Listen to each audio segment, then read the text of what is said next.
Welcome back, everybody, to this week's live bonus edition of the DCL Duo podcast, brought to you by My Path Unwinding Travel. We bring in my fabulous co-host, Samantha. Hey, Sam. Hey, Brian. Got your Topo Chico at the ready? I do. Drinking it right as we speak.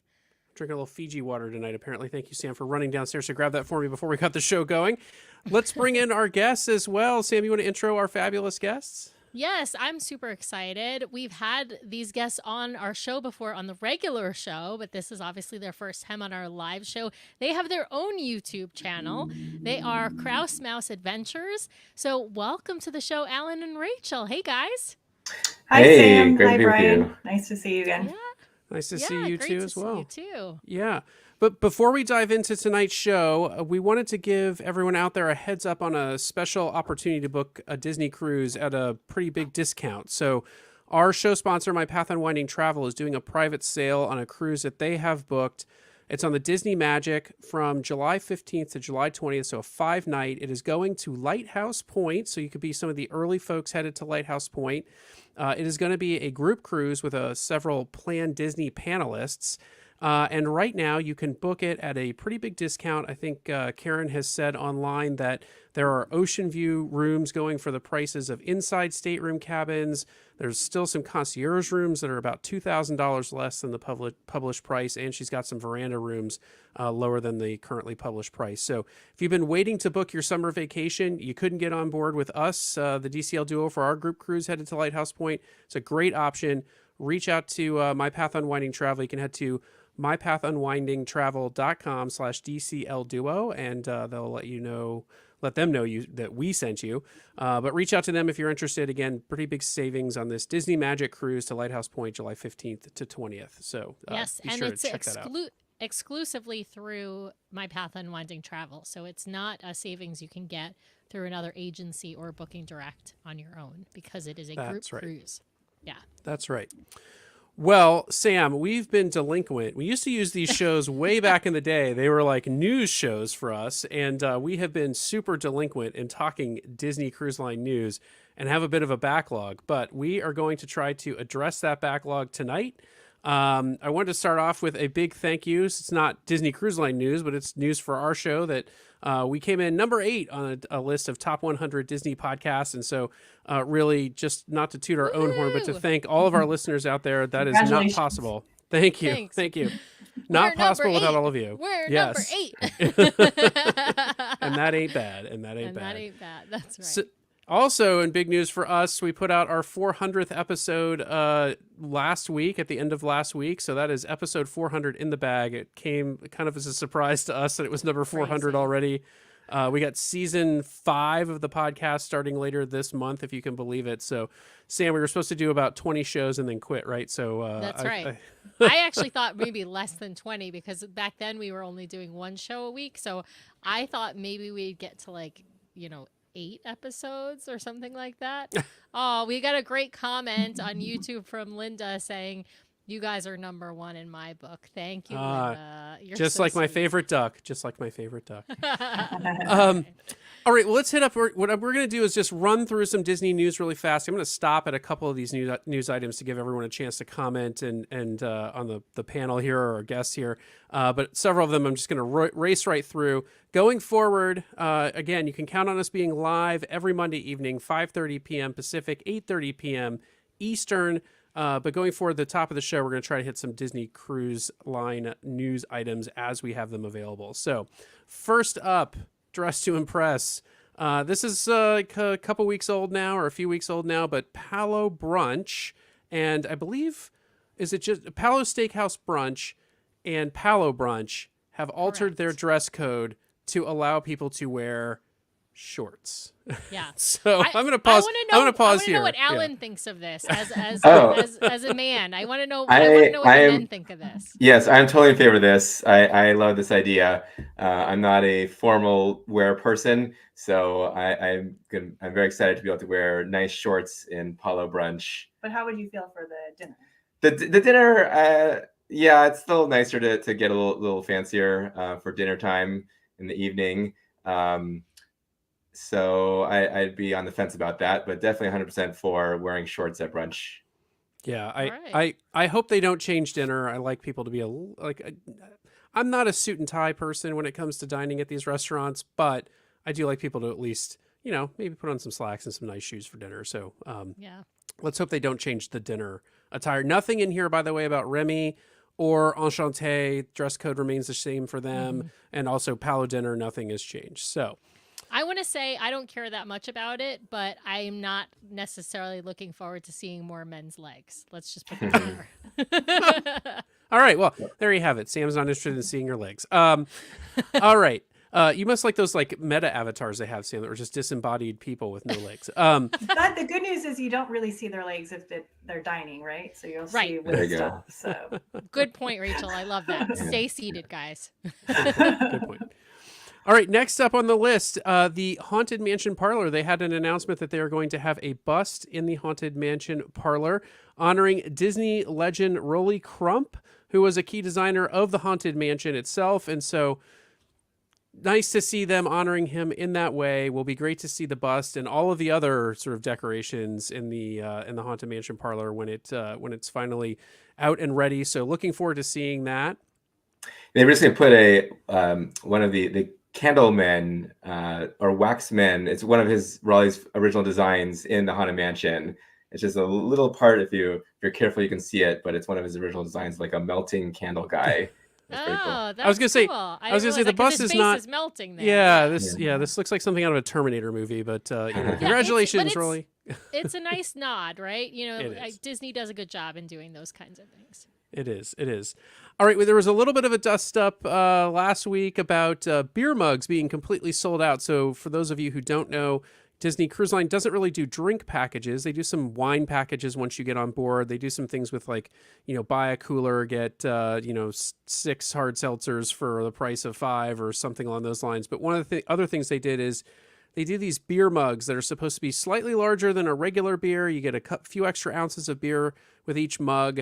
And if you didn't want to take the mug home with you, they would give you a card that they called a beer token. And when you're done with the mug, too, at a bar, you could hand it in and get the token, so you have to carry it all over the ship. You could pre-order these mugs. That's what this graphic is. You could pre-order these mugs through the onboard amenities ordering. They have been out of stock for a long time, and we started to hear rumors last week that they just weren't even available for purchase on board. Folks who'd bought them were getting refunds. They weren't able to honor the beer tokens. And so we were concerned that these were going away. We have heard from some folks who have talked to concierge on board the various ships. They are coming back. They were just out of stock.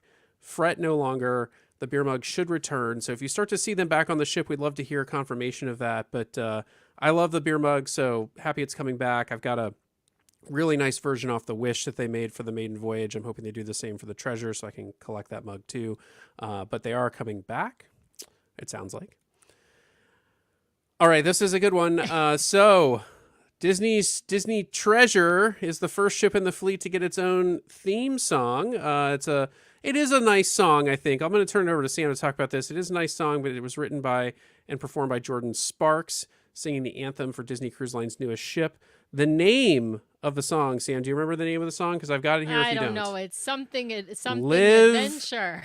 Live the adventure. Live the adventure. However, the refrain is discover the treasure, live the adventure, which leads me to question, why would we not call this song Discover the Treasure since it's the anthem for the Disney Treasure? Discuss. I just need to say that I think that Disney probably got a 2-for-1 deal on this song. So the song, when I say a 2-for-1 deal, it's the theme song now for the Treasure and the Adventure. It's a twofer in my book. I mean, I just think, all of this like haranguing about how, the Treasure is adventure themed. They should have named it the Adventure. They decided not to. Then they decided to name the megaship the Adventure. That was just a bad decision. And then this is another bad decision, not because It's the not a song bad isn't decision. good. It's just not It's just the name of the song and the lyrics of the song. It should not be so focused on adventure. I don't know. What do you guys think? Rachel, what do you think? I kind of agree with you, but I guess I'm not super bothered as long as it's a good song. Fair. Yeah, I haven't heard it yet, so I'm looking forward to hearing it, and then I'll judge it. Yeah. But, You can find it wherever you want to stream music. It's on Spotify. We have added it to our DCL Duo Rapid Fire did. Spotify hits playlist, so you can head Oh, over and search funny. for that. We try to put new songs in there from the various Rapid Fire rounds, although Sam has not asked favorite Disney song. When in are a they going to while. even use the song though? Like when they for commercials or like what's the song even for? I could hear Who it playing on the knows? top deck, like with the when When you're the screensaver. on Well, I could see it tour. in screensaver mode for the funnel vision because they have that like kind of Mhm. screensaver now. They do. I could see them doing that. It'll probably Maybe be a deck for party. when they do the christening ceremony. I bet if they're smart, they'll invite Jordan Sparks to come and sing it like live at the christening. I mean, But they who played. knows? She could be like the godmother of the ship too. If they're playing it too often though on the deck, you're gonna get sick of it. So you have to be Yes, careful. yes, for sure. Well, I've had it on repeat on Spotify, and I can tell you that yes, it's starting to wear on me. So, all right, next up, new outfits for the Fab Five on Castaway Key. I'm gonna just kind of blow through this with maybe one commentary, but Mickey and Minnie and friends got some new, They're very cute. colorful outfits. Yeah, I They're mean, very rainbow-esque. I like it.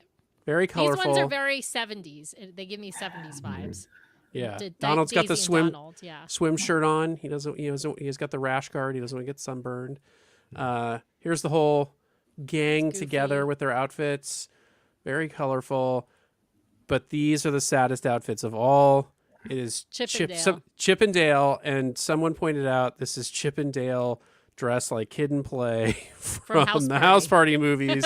If you're familiar, I gotta say, and someone else said they did how they put it. They did Chip and Dale dirty on these outfits. So yeah, I don't know. They look kind of genie-esque too.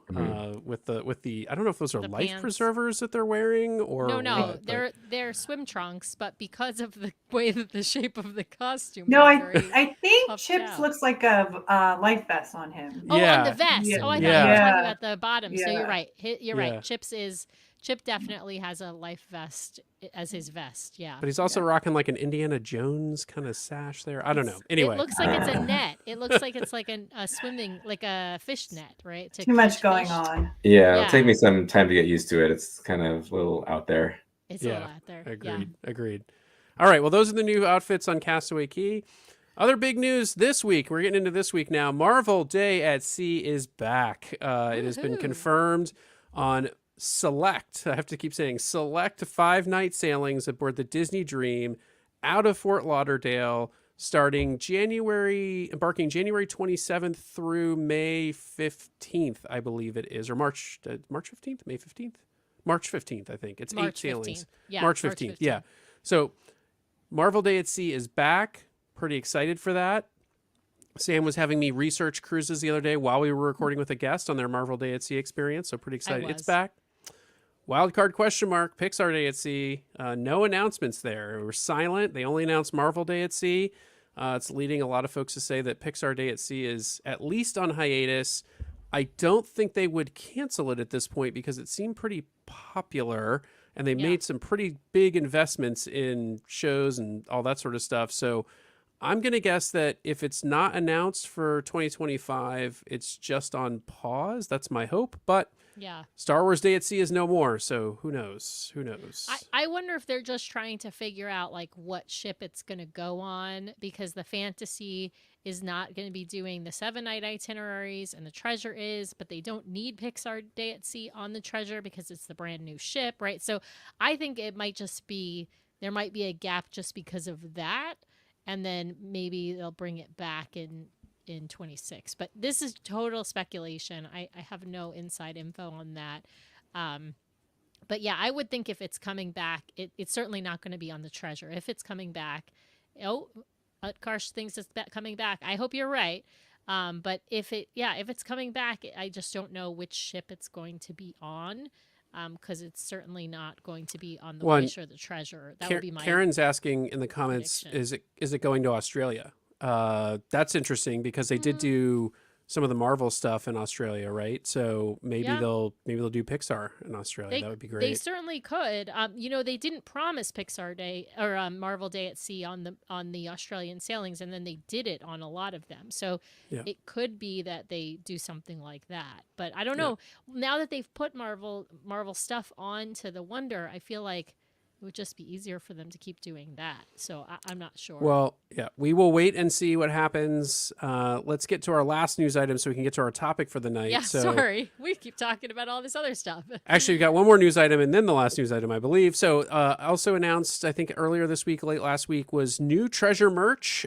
So there's some stuff on the Parks blog about this, pictures of all the different merchandise. It is all like 20,000 Leagues Under the Sea themed, containers and things that look like they should be covered in barnacles and stuff like that. So lots of merch. They had some coasters. This is a planter that they had. They had a special goblet that was like a, what do you call it, an octopus wrapped around a diving helmet. So, go check it out. Some people are pretty excited about it. I think Sam has told me I'm not allowed to buy any of it. So we shall see. It's not my aesthetic. Sorry. Doesn't fit with our mid-century modern decor. I can totally appreciate that. It doesn't. Yeah. All right, last news item, pretty big one. So Disney's UK Instagram account, Disney Parks UK Instagram account, posted today in their stories this lovely little graphic that you'll see on the right-hand side. For those at home, it's listening afterwards on the podcast channel. You can find it in our Facebook group as well. But it's a graphic saying, Big Summer 2025 announcement coming soon, or maybe you already know it. Study this postcard closely. And so if you study the postcard closely, and we don't take credit for this, but if you study the postcard closely, you'll see, and I have up on screen now, some red circles in various areas of the picture. Sorry, the picture's not scaled well. But essentially, there's numbers hidden all throughout the picture. And I think, Sam, you sleuthed out that those are the MMSI numbers for the Fantasy, suggesting that the Correct. Fantasy will be headed to Europe, specifically to Southampton, because there's a little British flag flying in the castle that they've built on the beach here for the European season, which I think tracks with your predictions from other shows, Sam, Months and the fact that ago. the Fantasy is probably going to go into dry dock at some point while she's over there following the dream. In September of 2025, I tell you. So yeah, this is something we talked about this on our last itinerary release show that we did, which was also a live show. And I sleuthed out from looking at all the itinerary release dates that the Dream schedule did not align with her heading over and doing a transatlantic sailing to Europe. But the Fantasy schedule did perfectly. And the Dream is doing its dry dock this year at the end of its European season over in Brest, France, which is in September of this year. So if the Fantasy is due for its dry dock next year in 2025, it can do the exact same European season and then go do its dry dock in Brest, France in September of 2025. So I predicted this, and I would say my prediction has now been confirmed. So it's happening. Fantasy is headed for the first time since, of course, her transatlantic sailing when she was built. She's headed back to Europe. So that's kind of exciting news. I think the European market will be happy, and I think a lot of the Americans will be happy. I think Rachel, you were saying you guys were thinking about sailing in Europe in 2025, and so you were pretty excited about this news. Yeah, definitely our plans are to go to Europe, and then I just have to see what the cruises look like and if anything matches what I want to do. But we love the Fantasy and would love to go back on her. Yeah, it's a pretty impressive sleuthing that you did. Yeah. Track that down. Thank you. Well, thank you. There is a wonderful comment. Utkarsh is calling me Nostradamus, I would say. So, thank you. I appreciate it. Yet she can't figure out how to use her iPhone, so there you go. All right. Well, with Nobody ever called me a tech wizard, Brian. No, they did not. All right. With that, we are going to move on to our show topic, the reason that we have Rachel and Alan with us. What we want to talk about tonight are taking short sailings on Disney Cruise Line, why you might want to consider one, how to make the most out of one, and then at the end we will talk about some drawbacks of the shorter sailings. But let's start with the first question here, which is why might you want to consider taking a shorter sailing on Disney Cruise Line? Alan, Rachel, why don't you kick us off here? Go ahead. Okay. So I think what happened for us and why we even came up on this cruise, we did do a 2-night cruise out of San Diego, was that we had just finished our 7-night Western cruise. And then I thought, okay, we don't have a cruise until many months later, which will be actually in April. And we live only an hour away from San Diego and never done a cruise out of there. So I thought, I looked, no one has to miss much of, it was a weekend. So it was just a half of a half a day of work for me, one like period for them for school. So I thought, good opportunity to just do something fun, have a good weekend. And that was one of our driving points of why we actually did it in the first place. Yeah, just kind of like a bonus couple days for us. We didn't think of it as like a full vacation, but we had the mindset like, hey, it's just a fun getaway weekend. We drove down the same day that we departed, that we embarked. And then when we came back, when we disembarked, the kids and I drove directly to school, and we just missed the first class, but we squeezed it all in. So it's just a neat little bonus vacation for us. I love that. And I think there's some, I mean, look, there are some great reasons to take these shorter sailings. I mean, if you're new to Disney Cruise Line and you want to try it out, you know, maybe you've got some seasickness apprehension, whatever it is, or you just don't want to spend the money on some of these longer sailings because Disney Cruise Line is not an inexpensive proposition for a lot of people. You know, these shorter sailings are nice. You know, 2 nights is rare. I'll say 2-night sailings are rare on Disney Cruise Line. And that's really short. That's really, I mean, that's like get on board, and I think you probably already have your luggage tags to disembark, your tip envelopes, and your questionnaire, your survey in your room. But 3-night cruises can be found all the time on Disney Cruise Line. So grabbing one of those 3-nighters is going to hit your pocketbook probably a little bit less. Sam, what other kinds of, I mean, juice in your Castaway Club I was status gonna. Oh, you just stole it. That's what I was gonna say. I was gonna say, hey, if you are looking to get your Castaway Club status up from silver to gold, or gold to platinum, or platinum to pearl, a shorter sailing is the way to do it. You don't need to take, as Rachel pointed out, you don't need to take as much vacation time or pull the kids out of school for as long, and so it's easier to fit those in your schedule. And of course, if you live close to a port like the Krauses do, then that's even easier. But even if you live further away, you know, you can rack up the Castaway status by sailing on, 3-night cruises. I say 3-night cruises because those are the most common of the shorter cruises. But yeah, if you've got an opportunity to do a 2-night cruise, why not? Why not? And I see you just kind of tag it either like it's part of like you're doing Disney World, or like Sure. not making it the main part of your trip, basically. Just like an extra add-on, nice fun thing to do. Yeah. Yeah, it's also an opportunity to try something different. Like we did an inside stateroom this time, and we thought, well, maybe for 7 nights we wouldn't want inside stateroom, but for 2 nights, hey, let's try it out. Yeah, and... I was curious about it because I heard from people saying like you had on that they had the best sleep. I did not like that room at all, so I'm 100% glad I only did it for a 2-night. I felt claustrophobic. I didn't like it at all, but it was good to try. And then we also had wanted to try late dining, which we actually enjoyed a lot. So we're glad we did that. Yeah, that's a good idea. Trying different. Yeah, we have kids, so normally we eat earlier, and but we tried out and it worked really well with the shows. We didn't have as many little kids kicking our seats in the show, so so that was a good experiment. It worked well. Plus, you can walk on board with just a backpack probably if you're sailing on a 2-night sailing. So no laundry. That's not bad. No laundry. No laundry. Yes. Yeah. Wait, are you lamenting not having to do laundry on a cruise like a bad thing? That's so weird. It's just weird. It's just strange. I'm not lamenting so much as it puzzles me, the idea of not doing laundry. But to be fair, I mean, I don't usually do laundry on a 3-night cruise. I pack enough and then I do laundry when we get home, just because I don't want to. On a 7-night cruise, it's easy for me to do laundry, but I don't want to take up my precious moments on a 3-night cruise. Since I don't Speaking of precious moments, it's more important to get an early boarding time if you have a short cruise, because every hour is important. So we worked hard to get an earlier boarding time so we could get as many hours on the ship as possible. Yeah. We just sort of, I think, lucked out on that, to be honest, because even though we were silver, we still got boarding group 12, boarding group like 8 or something like that. And our port arrival time was 12. So, oh, great. Yeah. I think there might have been a lot of first timers on our cruise, to be honest with you. That's my guess. Yeah. So normally we're competing against platinum and pearls, but now we're just competing against platinum. Don't care to go on the 2-night cruise unless they're working for a pearl, I guess. Yeah, absolutely. Now let's talk about making the most out of these shorter sailings. Let's set aside 2 nights. I mean, I think 2 nights is tough. Just because then you don't get to try all of the different dining venues if it's your first time on there. Yeah, and that's Yeah. I was going to Go say, ahead. I actually requested ahead of time because I knew we were only having 2 nights. So I called into DCL and requested which restaurants I wanted to have. And Oh, that's they smart. gave me my request. And I think that might be even a priority if you're on a 3-night too. Let's say you for sure wanted to do this one as your highest priority, ask it for number 1. Mm-hmm. Yeah.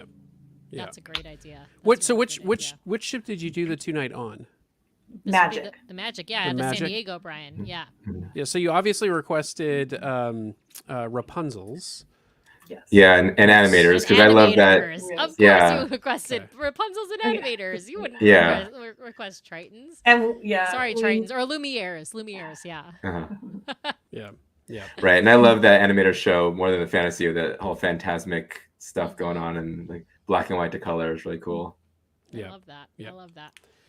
Well, let's talk some tips about making the most out of it. So let's kind of walk through the different experiences on board. We talked a little bit about dining just now, but would love to know, how would you approach adult dining? Would you tell people don't do it, or would you say no? It's a great opportunity to try adult dining because it's a shorter sailing. I feel like it might be harder to get adult dining on the shorter sailing because there's fewer opportunities. But what's your thoughts on adult dining? I think the adult dining might have went right away. I didn't even look into it because in my head there was no point to do it. I think it's more to like if you want to kind of space it out, try something different. But if you're only got 2 nights and 2 lunches, why would you even try adult dining? Or if you had 3 and 3. So to us, it was not a priority, and we did not prioritize that. Yeah, and we were with our kids, so we wanted to spend time with them. Or normally on a longer cruise, have some adult time, some family time, but we just figured, well, we'll just all be together during those meals. Yeah. I would say for adult dining, you can take one of 2 methods. One is our friend Chris Kidder is saying, I actually kind of like his idea. On a 2 or 3 night sailing, you could just eat Apollo twice, once on embarkation day and once on another, since most people will want to do the main dining rooms and experience those. I love that idea. But as he notes, that's for seasoned cruisers, right? For people who have been on the ships like a million times and are fine with missing main dining, the show, the food, whatever. But I actually would say in general, for a shorter sailing, for your newer cruiser, either brand new or somebody who's only been on a handful of times, I would say skip adult dining completely. 1, so you don't miss rotational dining at night. And 2, because if you try to do brunch is like at least, they put it on the calendar as a 1.5 hour experience, but it's usually more like 2 hours, sometimes even 3 hours, depending upon how big your party is.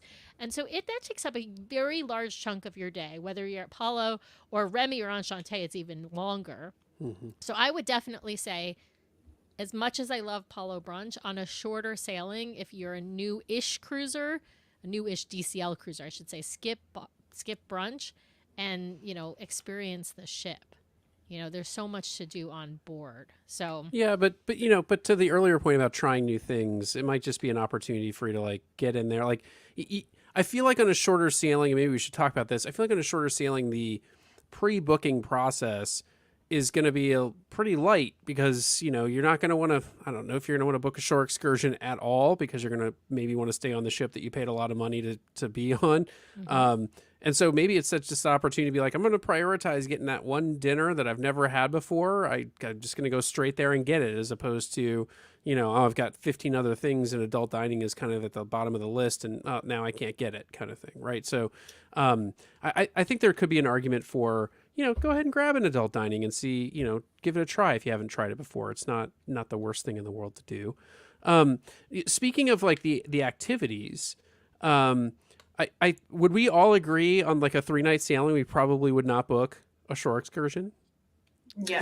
Anyone disagree? I didn't even look at the shore excursions. I'm going to be honest. We did know we wanted to get off just briefly because I wanted to get my kids some Mexican food from Ensenada. So we figured we'll have a quick meal off the ship, and that was it. But we didn't do anything more than that. And actually, we got a great recommendation from Chris Kidder about where to go for tacos, which worked out great. We just walked off the ship, walked to the restaurant, had some tacos, got some fresh made churros, and came back on the ship. Because some of those excursions can be hours and hours, and you want to spend the time on the ship and experience all the ship has to offer. So you have to use your time wisely. I agree. I think the only exception would be maybe Castaway, right? So I'm wearing my Castaway Key 5K shirt today, by the way. But that would be the only exception where I would plan on getting off the ship still at Castaway. Oh yeah, getting off, but not booking a shore excursion there. Well, like, I think, I wouldn't. I mean, I don't book shore excursions very often on Well, I guess except for parasailing. Yeah, but parasailing's only an hour long, so that's the thing. Like a shorter, something like on Castaway where they have some shorter shore excursions, or a cabana, of course, right? Like I might still go for those things, but I think barring Castaway, I would not book an excursion, and I would spend most of my time, if not, I might not get off the ship at all, but if I chose to get off the ship, I would do it exactly as Rachel and Alan did, which is just to get off, have lunch, get a good margarita and some tacos in Mexico. I feel like that's the perfect. Yeah, it was perfect. It was a perfect lunch. And some of those excursions can take a couple hours just to get to the destination, so you're really taking a lot of time. Yeah. Definitely. The only thing that I will highlight from all of this is these shorter sailings. I have a feeling a lot of people get on, they are seasoned, and they don't get off. Like there's, or at least not all of them, not a lot of them, maybe 50-50 or something. But I wonder if there's opportunity to the point of trying things, if there's better opportunity for like, I've always wanted to try that shore excursion, right? Maybe on a shorter sailing, you could get it in a way that you wouldn't be able to get it on a longer sailing, right? Because, probably not a lot of Platinum Pearl cruisers going on the 3-4 night sailings all the time. And so you might have a better shot at some of the stuff that's harder to get in some of these places, that you might not otherwise be able to book. So that would be one argument for me. I guess it's making your priority, right? Like deciding like what do you want to do the most and focus in on that. And you're right. There could be something like you could probably not snag if you were silver or if you were first time cruiser, and you might want to say that's more important to me. And you just do that. Because it's all about making your own journey, right? Yeah. So ahead of time, we looked at all the options and decided what our priorities were and what we wanted to do. So we tried some new things. Which Craig is saying his family's secret for the 3 nights is research and plan as soon as you get on the ship. Many things are only offered once during the sailing. I think that's a good tip, but I think your tip is even better, Al, which is research and plan before you get anywhere near the ship and figure out what you need to, like, what is the thing you want to get done, and recognize, as Sam likes to say, you can't do it all. Can't do everything. Right. Yeah. Right. That's something you have to keep that in mind, that you're just going to get a few things done. If you get that done, then you're in good shape. Don't try to do everything. Absolutely. I love I love how in the app you can heart things. So for those who haven't used the Disney Cruise Line app, but once you're on board, you can see the entire schedule of events, and certain things will be automatically hearted for everyone, which is the show that's opposite like your dining rotation. But anything else that's in the app, any other activity, you can like sort of tap on it and it lights up the heart red, and so that you'll get a reminder when those things are coming. Like I think it's like 15 minutes before, you'll get a little reminder on your phone telling you, bingo is about to start, or actually it'll be sales for bingo is about to start in D Lounge, right? So you'll get those reminders, but also you can look at your schedule. So you can, instead of looking at the entire schedule, you can start to look at what you have hearted and what you have booked, which will include like spa treatments and excursions and things like that in the app, and see what your day looks like, so you can kind of plan out. So I go through and I heart everything that I'm kind of interested in, and then I unheart once I look at what it's sort of next to in the app. But I think that's really helpful. What about spa appointments? Hold on, I just want to say pro tip on that. Like Sam introduced me to, I didn't realize there's a way you can click in the app and see all of the days that a particular thing is going to be offered in times, and then you can heart them all. So that's a great tip in the app. I do that for brain teaser trivia, by the way. So because Sam's trying to come home with 14 medals. Yes, and that's the only trivia that we can actually win is brain teaser trivia. So But Sam, you were going to ask about the spa. I think that's a good place to go too. Spa. Would you spa? Would you rainforest? I mean, this is only, for a 2 or 3 night cruise. Would you spend your time and your money on those things? What do you think, Rachel? What do you say? I think it's really, as you say, it goes to your priorities. For us, I think my priority was, and that's what we decided beforehand. We wanted to make sure we saw the shows. That was priority to get the kids some time on the pool deck, and then also try some things that we wanted to do, but never to have time for before, which was some trivia that we never did because those would always conflict with other things. So for us, that was not a priority. But let's say this is a priority for you, then I'm sure you could easily get appointments. And yeah, we had a couples massage on our 7-night cruise, and we decided this time we just want to focus on other ship activities with the whole family. So didn't want to spend time in the rainforest room this time. But yeah, we did some things we hadn't done before, like the silent dance party. It's kind of fun to experience, and like Rachel said, the trivia. The drawing class. Oh yeah, the animation class, learn how to draw different Disney characters. That was fun. How did you fit that in and have time to go to the pool deck? I feel like if I did all those things, I would just be, as I normally am, kind of just bouncing from activity to activity, right? I was kind of calculating. So I figured as soon as we got on the ship, we go straight to eat. And we were they were directing everybody to go to the sit down. I don't know why they were doing that, but we knew we didn't need to, and we wanted to be quick. So we went straight up to the buffet. We were in and out of there fast, had our bathing suits already packed, and that literally our kids were the only ones in the pool. Yeah, which is amazing. Normally it's kid soup, and they had the whole pool to themselves, which is incredible. You never see that on a cruise. Oh, that's so awesome. That was great. So we got our pool time in before anyone else really did, and we were gonna maybe do it the second day, but with everything else packed in, we asked them, did they want to go, and the kids were like, no, we're good. We did what we needed to do the first day. Yeah, and there was no line for the aqua dunk, so we did that a couple times. Was the aqua dunk even open? Because sometimes it's open. I love that. That's like the perfect timing, because then there's no line. If there's nobody on the pool deck, it's empty. And our daughter rode it 3 times in a row. The guy was like, 3rd time in a row, princess. So because she just went down, up, down, up, down, up. Yeah, it's perfect. We got a lot in. Yeah. That's awesome. Well, I think that's a great tip in general. I think, on most of the ships, a lot of people don't think to pack or wear their bathing suits. And if you are pool deck people, one of the best days to actually do the pool deck is probably embarkation day, if you have decent enough weather, of course. So that's a great tip for fitting that in. I wanted to flag. I want to go back for 1 second to the spa and just flag one other reason you might, if you haven't tried the spa and you've been looking to try it.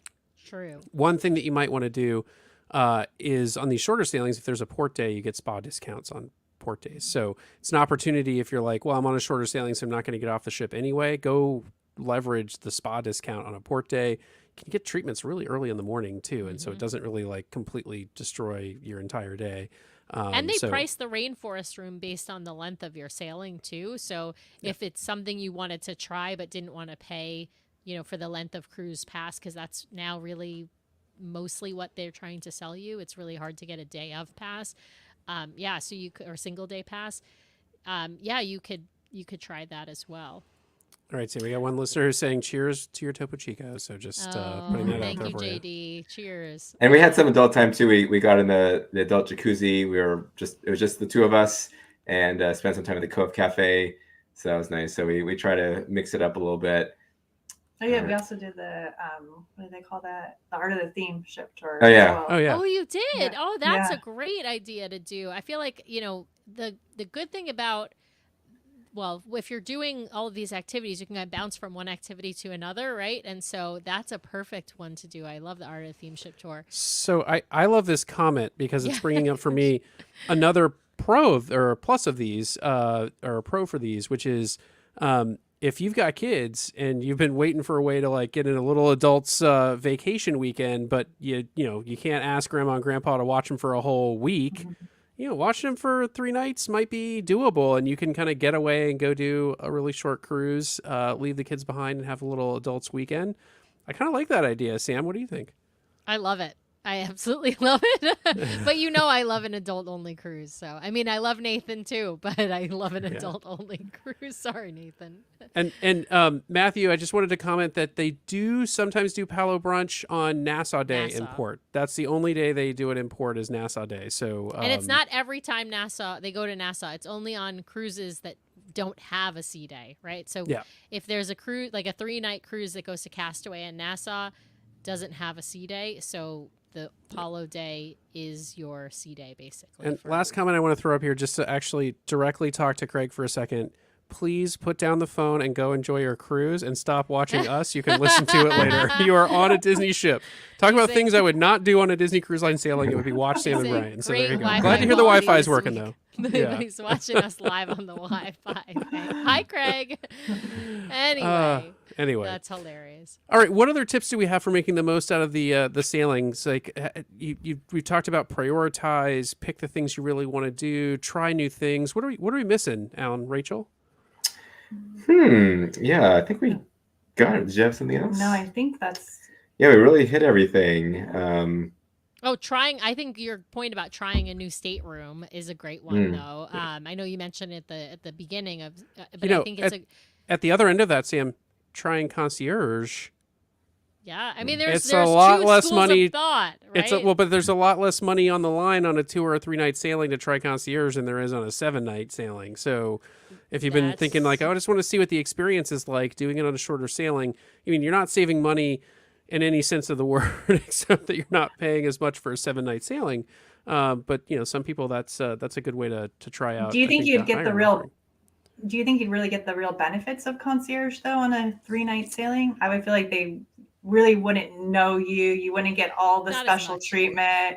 So you really wouldn't get the true taste of it, I guess. That's what I would think. You'd get a little bite or a little nibble, but you don't even get like a full appetizer. So you're probably not getting your money's worth is my guess. My pro tip here would be do it on the Wonder or the Wish or maybe the Treasure when she comes out if she ever does shorter sailings.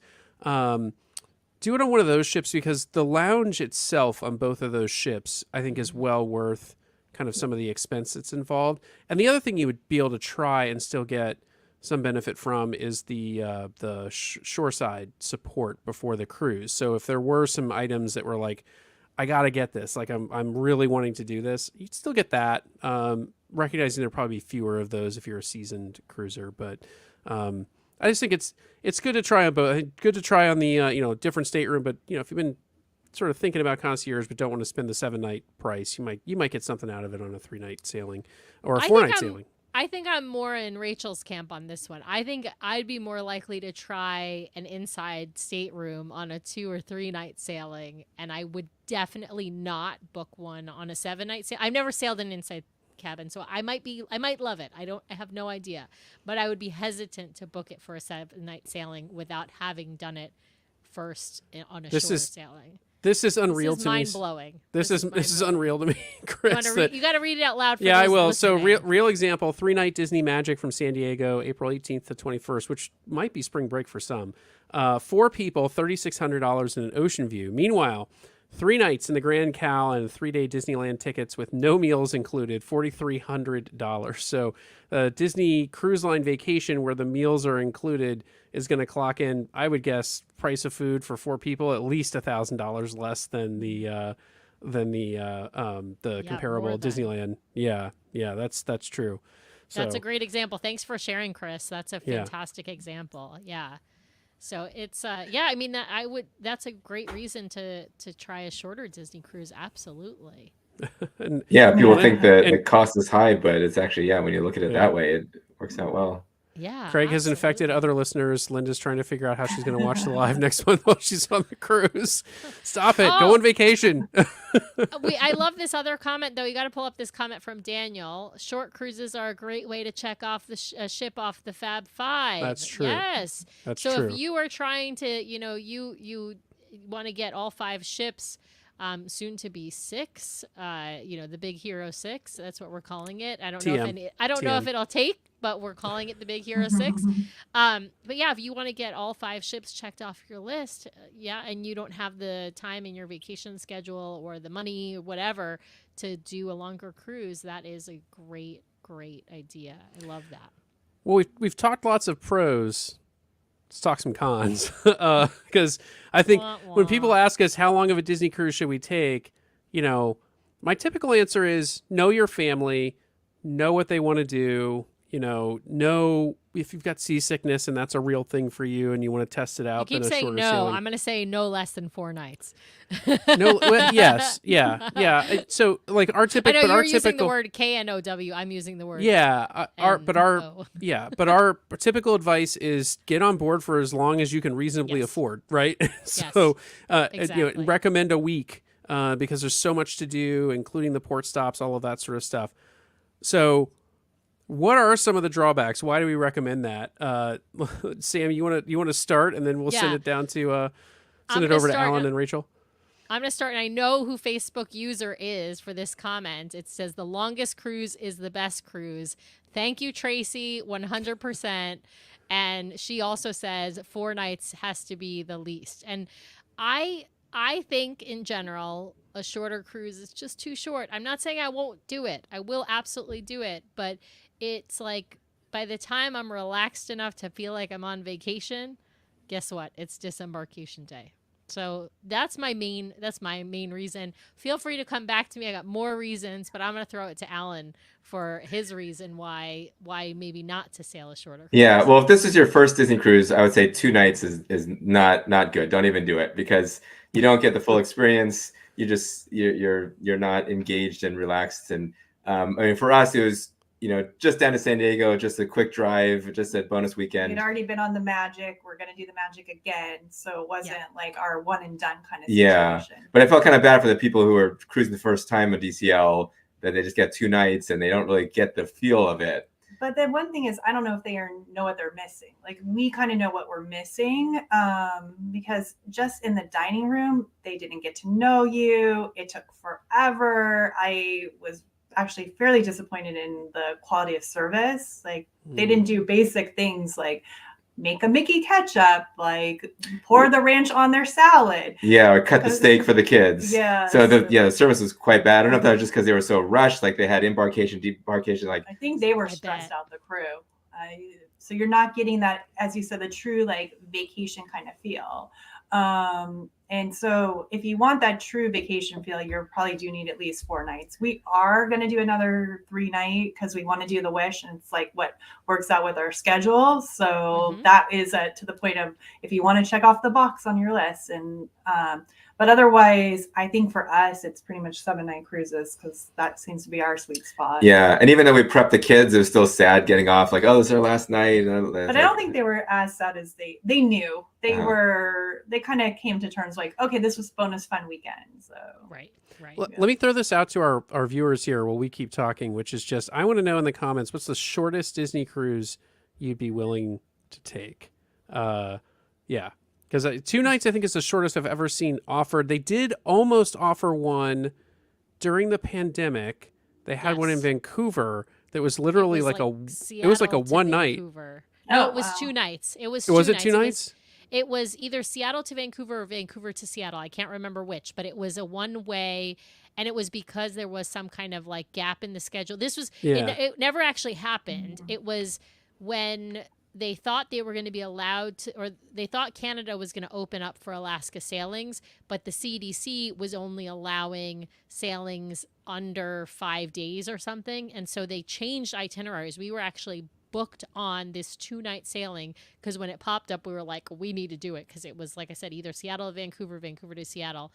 We booked it, and then, of course, we ended up getting a future cruise credit because it never happened because Alaska never opened, or I should say the Alaska season never opened because Canada was still, saying no sailing.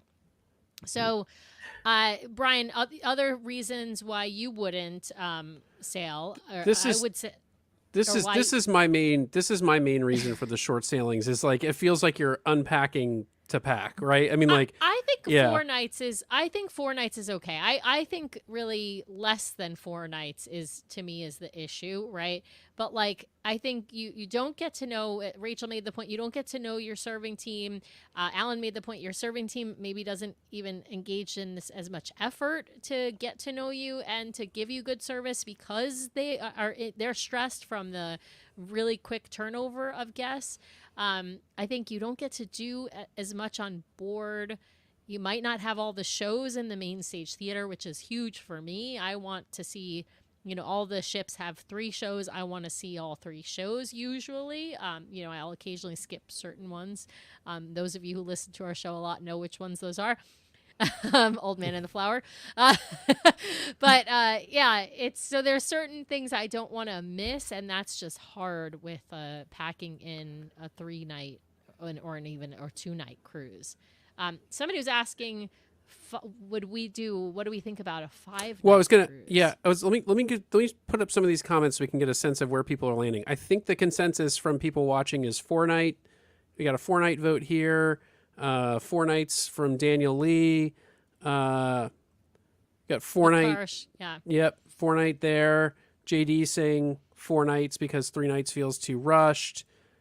Chris is saying he's done the 2-night. 40 hours was a whirlwind, and 4 nights for him unless it's the wish, which he wants to try. So you do compromise on a 3-night there. 5 nights. We got a 5-night as the shortest That's here. probably Tracy. Yep.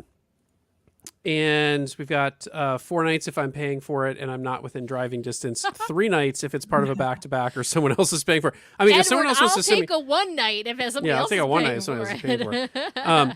it. Let me bring back up that question that you mentioned, Sam, which was how do we feel about the 5-night sailings? Yeah. Are they a sweet spot? I think they could be. They- Rachel, I Alan, think- what do you think? Well, that was actually our first cruise. It was a 5-night.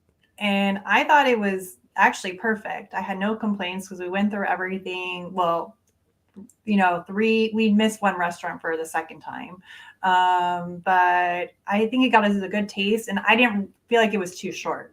Then, of course, when we did 7-night, I was like, okay, this seems better. But really, it seemed like a really good number and easy to work in your schedule because you probably just had to take 1 week out of vacation time versus 7-night is going to pull you into another week. Yep.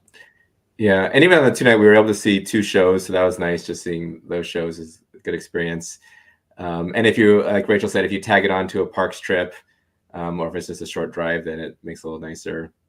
Yeah. But yeah, if you had to fly across the country, then that kind of changes the equation, and that's the one thing you're doing. Yeah, Absolutely. I do want to address. I want I to do wanna address- answer AJ's question though, Brian, and I would Well, hold say, okay. Fine, Hold on go one ahead. second. I just want Address to this say first. because we've talked a lot about how the servers don't get to know you on the 3-night cruises, and I just want to say they are working hard. Like I don't want to put it on Yes. them. Like those 3-4 night sailings are the worst for the crew because they have to do the ship turn like every 3 to 4 days, and that is a huge thing. It's They're just up hard. late. It's exhausting. They're up late at night. They're up early the next day. It's a They're lot of lugging work. bags every couple days. Yeah. It's just So there's just I think they are just worn out, some of them. It's not to say that every server is not great on a 3 or 4 night sailing. We've had some great servers. I think it's really tough. Those are really tough. The crew love the 7-night sailings where they get the whole week before they have to turn the ship again. So just Absolutely. wanted to be upfront about yeah.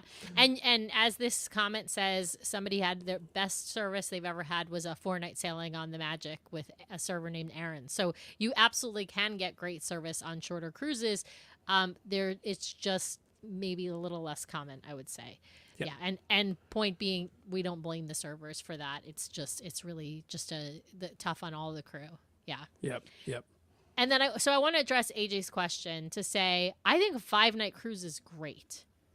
The only thing better than a 5-night cruise, 2 more days. Or frankly, 5 more days and get like an 11 or 12 night, right? But I think a 5-night cruise is a great, we've done several of those on the West Coast because they're more typically offered out of San Diego and out of Fort Lauderdale. Those are more common, having 5-night itineraries and 4-night itineraries. And so those, I'm happy to take any of those. I'm always going to say a 7-night is better, but not because a 5-night or a 4-night isn't a great cruise. So yeah, you get to do, as Rachel mentioned, you get to do all the dining rotations, you get all the shows, that sort of a thing. I want to turn the topic on its head for a second. I want to go the other direction. Let me first ask, what's the longest sailing this group has done? Like, so Sam and I's got to be the same. It's like the 15-night that we did from San Diego to Hawaii and back on Celebrity, right? That's the longest sailing we've done. That was longer than we did 14 nights in the Panama Canal, right? Yeah. Yeah. So Rachel, yes. Alan, what's the longest sailing you've done? 7. 7. I'm Okay. I'm not opposed to more. We just Yeah. haven't. That's hard to fit in. I'll be Yeah. honest. Yeah. Well, Yeah. to go back to the prior comment, someone else was paying for us to go on that cruise, so we would go as long as they wanted us Oh to go. yeah, for sure. Yeah. It was a wedding gift for my parents. Wow. But let me ask this: what's the longest you'd be willing to sail on a cruise ship? Because I think people have very different answers to this question. For some people, 7 nights is it. For some people, Is forever much longer. an answer? That's a really good question. I never really thought of it, but I know I could easily stay much longer than 7. I mean, I think 2 weeks sounds probably that kind of sounds like I would think that would kind of be my max, but I don't know. Hypothetically, I really haven't even done a vacation much longer than 2+ weeks. So Right. It might depend where you're going, Yeah. if you get some variety, if it's just all the same I tropical wouldn't want islands. like 2 full weeks of just sea days. Like you obviously Yeah. have to mix it up and yeah. The right Would you get on? itinerary. Would you get on the? We've been interviewing people on the Royal Caribbean World Cruise. It's like 9 months, right? So they're No, traveling the I world. don't. I personally don't okay. think I could do that. Because I just know that for myself, like I need to have real life too, and that would be like, of course, it would be nice. I don't even know when I could do that. I would have to be retired, basically. There's Yeah, no way. yeah. And so, I mean, maybe it sounds interesting and fun, but I don't think I would personally do that. Yeah. Alan, what Sam? about you? Oh, Would Alan. you No, guys do we it? gotta hit- let's get Alan first, and then Yeah, I agree. I feel like 2 weeks is feeling like my maximum. Like I said, it depends on the variety, what's going on. But I don't know how many different shows and activities can they throw in there. They'd have to be on repeat. That would be Yeah. Yeah. Well, we did an 11 night with Disney, and I will say there was stuff we didn't get to do. And we did 10 nights back to back. We did 5 and 5 back to back. Yeah, there's still stuff we didn't get to do. And I remember the comment on the 11 night that we had. We came to dinner. We were sailing with one of Sam's friends. We sat down to dinner. It was adults only, if you can imagine. And glorious 11 nights. we sat down to dinner, and for whatever reason, it was like night 7. No, it was night 6. It was night 6, I think it was. And our friend said, No, it was night 7. It was it was night 7. maybe. But anyway, he was like, tomorrow we'd otherwise be getting off the ship if this were a regular sailing. Yeah. And we all discussed, and we said, if I had to get off the ship tomorrow, if they like docked and said everybody off, I'd feel like I got a really good vacation. But I'm super excited to have like 4 or 5 more nights on this puppy. So personally, World Cruise is on my list. I would do a 9-month cruise. My biggest concern is like cabin fever, like that you get a stateroom that you just feel like, I'm like surrounded by all my stuff. But I would do that just as a way to see the world. Space. So Brian needs he's a Great. person who needs his space and his like privacy. Like I don't like from even me. I mean, like he like. So he like needs his alone time. The real reason we record in 2 different rooms. But for me, I am like, send me on if work wasn't an option and school for Nathan wasn't a barrier, right? If work wasn't a barrier and school for Nathan wasn't a barrier, I'm on that world cruise like tomorrow. Yeah, I'd be 9 months at sea. Sounds great. Sounds awesome. I can still connect with people over the internet.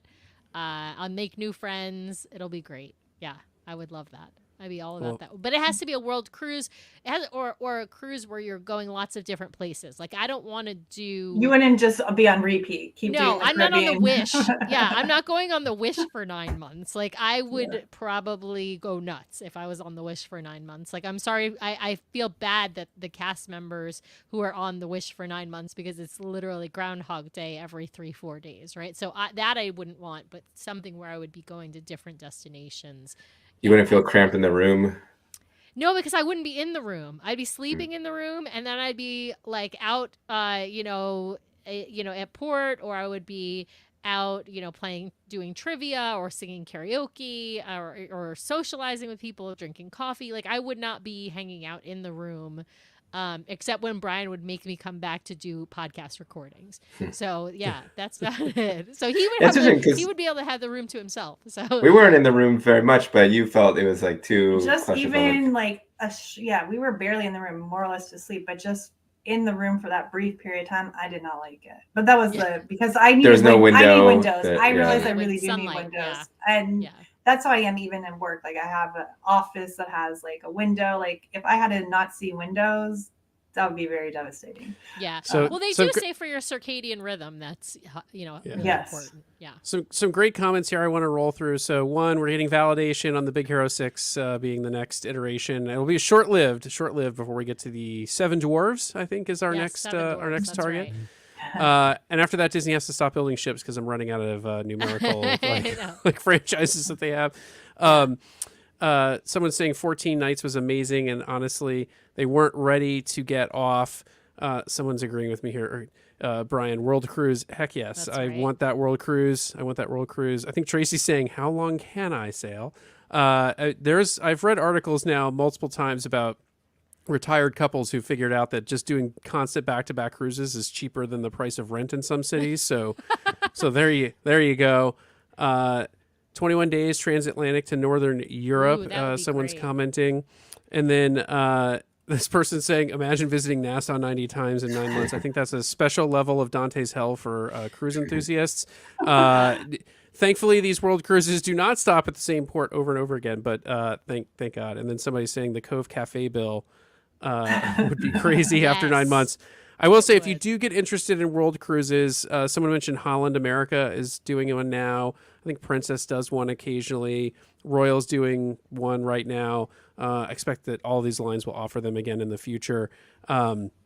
If you do get interested, you just got to look at like what the perks are. So as we've talked to folks from Royal, they've said if you do the full thing, if you commit to the 9 months, then suddenly they start throwing in things and discounts and stuff is free on board because, they just captured probably, I don't know what it is, probably at least $50,000 or more to be on that ship for 9 months. But yeah. Brian, so. Brian, before we close out, I think we need to bring up Daniel's comment that he just made that they should do, a world cruise on the Magic before they retire her, whenever that is. I love that idea.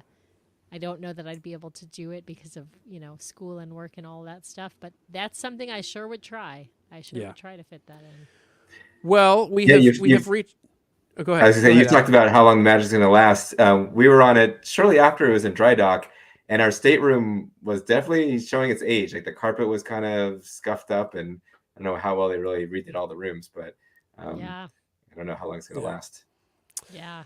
Yeah. Well, on that note, we have certainly reached the end of life for this episode. And so just want to thank Alan and Rachel for coming on, and also want to let folks know we will be back next week, 5:30 p.m. Pacific, 8:30 p.m. Eastern. And our guest next week, for all of those out there who really love podcast crossover shows, we're going to have West Hour, the DCL dude, on next week with us live. So, But one thing before we close out, Brian, we've got to let Rachel and Alan tell 100%. folks where they can find Krause Mouse Adventures. yes.